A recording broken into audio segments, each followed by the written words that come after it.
လာဆုံးမတွေ့ရတယ်ကောင်းလဲကြီးရနော်တကယ်မို့တကယ်မွေးခြင်းနဲ့ဝဲခြင်းနဲ့ဆိုရင်တော့ကျွန်တော်တို့ဒါပြန်ထောင်လို့ရတယ်ဗျာချနာတွေများလုံးလုံးမှာပြန်လှော့ရတော့မှာဒါလေးကပြရေရောလို့လားဟာဗျာအေးအကောင်လာဟိုတင်အဝါရပုံနေကောင်ပုံနေရနော်ဒါဟိုဟင်း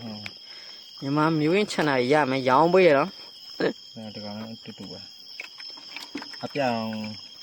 တချို့ကောင်လေးဆူးတောင်လေးလိုက်ညှက်ဖြေလိုက်ပါလို့ဖြစ်တော့နေအသက်ပြန်ထွက်အောင်ဟောအေး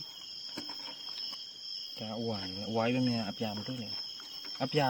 တွေ့တယ်ဩမအပြာအေးကောင်ပြအေးကောင်တော်လှတယ်ဒါအပြာအိုးမတည်းအမီးဒါရောနေအေးအေးကောင်လှတော့ငါမူကြီးတွေလှတယ်ကြီးနေတော့တော်လှကွအောင်တော်ဆိုတိုင်းကောင်ရောဒီကောင်5,000ရောင်းရမှာကောင်ကိုရောမွေးတယ်တော်လှရတယ်ဒါအပြာကျန်အဝါပဲမြန်လိုချင်နေဆိုရင်ကိုမမဖုန်းနံပါတ်ထားခဲ့ပြီအဲ့ကောင်အမေကဒေါင်းမီလို့အစောကောင်ကြီးလှဆုံးအပြန်ကောင်မွေးကိုကျုံကလာကြီးဟဲ့အေးတော့မကန်သားလေးစိနေဟိုတော့က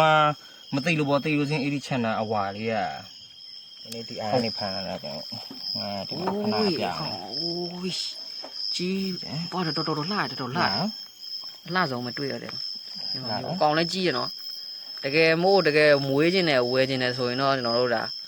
ပြန်ထောင်လို့ရတယ်ဗျာဒါအရှင်နေမယ်ကြားရချင်းဖန်လို့ရတယ်ကြားရချင်းဖန်လို့ရတယ်တကယ်လိုချင်တယ်ဆိုဆက်တွေ့လို့ရပါတယ်ဒီပေါ်ချန်တာတကယ်ချန်တာစစ်ကြီးမြန်မာမျိုးရင်းစစ်ချန်တာတွေပါတော်လှတယ်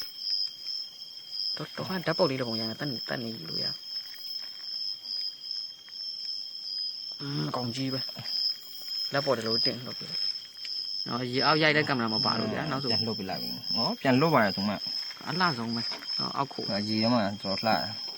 အကောင်လှဆုံးပဲပြပေးတာပါမြန်မာမျိုးချန်နာတွေလည်းလှတယ်ဆိုတဲ့အကြောင်းရပါမှာရေထဲမှာတော်လှတယ်အိုးဟိုးကြာအပြာရောအနုံးညူရောင်လေးထားတယ်ဒါတဘာဝသူတို့ habit ဖြစ်တဲ့အိုင်မဲ့တာ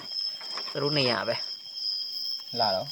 ရေကလည်းတော့လှမီးထိုးလိုက်မီးရှောင်မီးထိုးလေဒါမှန်ကန်မှထည့်ပြီးမီးလေးနဲ့လောက်တာဒီကောင်လည်းထွိုင်းလိုက်ရင်ဒီကောင်ကတော်လေးတမိုးရှိတဲ့ကောင်လာပြီးနော်ငါးတွေကဖမ်းပြီးပြန်လှုပ်နေတော့ရင်းနေပေါ့ဒီကောင်လည်းနောက်မြူးပွားရအောင်ပြန်လှုပ်တာပဲအလှဆုံးပဲနေနေတယ်